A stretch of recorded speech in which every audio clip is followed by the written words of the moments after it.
شروع اللہ کے نام سے جو بڑا مہربان اور نہایت ہی رحم کرنے والا ہے۔ تمام حضرات درود شریف پڑھ لیجئے۔ اللہم صلی علی محمد وعلی آل محمد کما صلیت علی ابراہیم وعلی آل ابراہیم انک حمید مجید۔ اللہم بارک علی محمد وعلی آل محمد کما بارکت علی ابراہیم وعلی آل ابراہیم انک حمید مجید۔ رمضان المبارک کے بعد آج پہلا جمعہ ہے۔ رمضان المبارک ایک مقدس مہینہ ہے جسے اللہ تبارک و تعالیٰ نے اپنا مہینہ کہا۔ تو جو رمضان گزر گیا ہمارے درمیان سے، اب یہ جو وقت آ گیا ہے رمضان المبارک میں عبادات کے ذریعے جو نیکیاں اکٹھی کی گئیں، عبادات کے ذریعے جو اچھی عادتیں اپنائی گئیں۔ دنیا کا ایک دستور ہے نا، جب کوئی کاروباری اچھا سیزن لگاتا ہے تو اپنی انویسٹمنٹ جو ہے وہ صحیح طرح کرتا ہے۔ جب کچھ کمائی ہو جاتی ہے تو اس رقم کو سنبھال کے رکھتا ہے، اس کا استعمال اچھی طرح کرتا ہے۔ اسی طرح دین میں رمضان المبارک کا جو یہ مقدس مہینہ گزر گیا، اس میں ہم نے کیا کمایا ہے، کیا کچھ حاصل کیا ہے اپنے رب سے، کیا ہم لوگوں میں تبدیلیاں آئی ہیں، جو برکتیں ہمیں اللہ تبارک و تعالیٰ کی طرف سے عطا ہوئی ہیں، اب ان کو سنبھال کے ان کا استعمال کرنے کا وقت ہے۔ بہت سارے نادان لوگ، جو لوگ صرف سوشل میڈیا پر ہی رہتے ہیں، وہ چٹکلے بنانے لگتے ہیں رمضان کے بعد۔ مسلمان پوری دنیا میں ان لوگوں میں شمار ہوتے ہیں جو بہت ہی اعلیٰ کردار کے لوگ ہیں، جن کے پاس بہت بہترین دین ہے، جن کا مزاج بڑا اچھا ہے، جن کا کردار بڑا صاف ستھرا ہے۔ گرچہ تمام انگلیاں برابر نہیں ہوتی، لیکن اکثریت ایسے لوگوں کی ہے مسلمانوں میں جو ایمانداری کو اپنا شیوا رکھتے ہیں۔ تو بہت سارے لوگوں کو میں نے دیکھا سوشل میڈیا پہ رمضان کے بعد کہ جی رمضان والے مسلمان کہاں چلے گئے، شب برات والے مسلمان کہاں چلے گئے، کہ جی دوسرے دن صبح مسجد میں تھا کوئی نہیں۔ تو جو لوگ ایسے میسج بناتے ہیں، کیا یہ کبھی خود بھی رمضان کے بعد دوسرے دن صبح مسجد تک گئے؟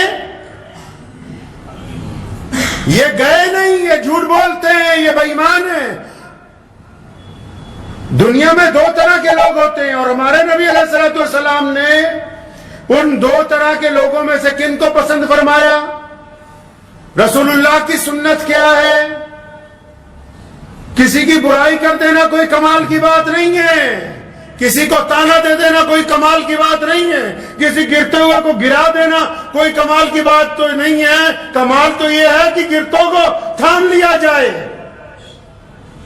تو جنہوں نے یہ میسج بنائے، کیا وہ بھی کبھی رمضان کے بعد صبح فجر میں مسجد گئے ہیں، جو ان کو پتا ہو کہ کون آیا کون نہیں آیا؟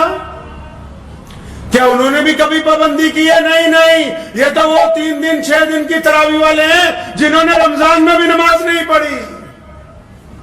اگر انہوں نے رمضان کو پایا ہوتا تو یہ اگر رمضان کے بعد نماز میں آتے تو ان کو پتہ لگتا کہ ان مسجدوں کو اب نئے نمازیوں کی کھیپ مل گئی ہے۔ ان کو پتہ لگتا کہ عید کے بعد یہ جو لوگ گھومنے نکلے گھروں سے، یہ سڑکوں کے کنارے پر روک کے نمازیں پڑھ رہے ہیں۔ ان کو پتہ لگتا کہ جہاں ٹھہرے، جن ہوٹلوں میں، جن ڈھابوں پہ کھانا کھایا، وہاں مصلے بچھا کے نمازیں ادا کی جا رہی ہیں۔ ان کو پتہ لگتا کہ وہ بیوی بچوں کے ساتھ بھی اب اسلام پر کاربند ہے، کیونکہ ان کی سوچ گندی ہے، ان کو صرف گند نظر آتا ہے مکھی کی طرح۔ اگر ان کی سوچ مثبت ہوتی تو ان کو رمضان میں تیار ہوئے اچھے نمازی نظر آ جاتے ہیں۔ اور جو یہ چاہتے ہیں کہ مسجدوں میں رمضان والی